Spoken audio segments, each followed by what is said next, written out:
Salut à tous et bienvenue. Dans cette vidéo, nous verrons comment créer un graphique histogramme empilé 100%. Un graphique histogramme empilé 100% est un sous-type d'un graphique histogramme empilé standard. La différence est que la version empilée 100% est censée afficher la répartition proportionnelle de plusieurs séries de données sur des barres empilées, la hauteur totale étant toujours égale à 100%. Dans cette feuille de calcul, nous avons des données trimestrielles des ventes par zone. Pour commencer, je vais créer un graphique histogramme empilé normal. Vous sélectionnez l'une des cellules de la plage. Vous partez dans l'onglet Insertion et vous insérez un graphique histogramme empilé standard. Maintenant, je change le regroupement du graphique avec le bouton Intervertir les lignes colonnes qui se trouve dans l'onglet Création du ruban pour regrouper les ventes par trimestre plutôt que par zone. Avant d'examiner l'option 100% empilé, examinons ce graphique.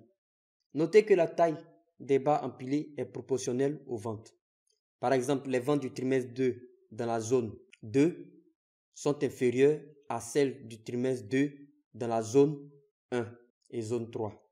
De plus, nous pouvons constater que les ventes globales ont légèrement augmenté au cours des 4 trimestres. Et l'axe vertical nous donne une échelle pour estimer les ventes de chaque trimestre. Donc, c'est un graphique histogramme empilé standard. Permettez-moi maintenant de dupliquer ce graphique en faisant un copier-coller. Vous sélectionnez le graphique, vous faites CTRL-C et vous sélectionnez par exemple cette cellule à côté, vous faites CTRL-V. Ensuite, vous allez dans l'onglet Insertion, le nouveau graphique étant sélectionné, et vous cliquez sur cette icône Insérer un histogramme et vous cliquez sur cette icône, la troisième icône. C'est une autre façon aussi de changer le type de graphique. Notez que l'échelle verticale est maintenant basée sur des pourcentages et chaque barre représente 100% de toutes les ventes d'un trimestre donné. La taille des barres constituant une barre est proportionnelle aux ventes. Nous avons également perdu la possibilité de comparer les ventes globales à chaque trimestre. Par exemple, nous ne pouvons pas voir que le trimestre 4 a eu plus de ventes que le trimestre 3. Alors, comment pouvons-nous améliorer ce graphique sans ajouter trop de blablabla? Une option consiste à ajouter des étiquettes de données pour afficher les valeurs sur les barres empilées. Et je peux facilement le faire avec l'icône plus pour ajouter les étiquettes de données. Et nous pouvons appliquer le même format au graphique.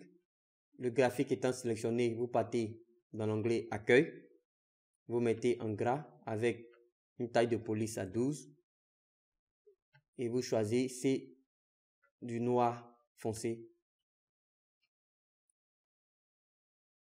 Maintenant, en regardant ce graphique, vous pouvez poser cette question: comment afficher des pourcentages au lieu des valeurs? Nous verrons cela dans une vidéo séparée. Merci et restez connectés.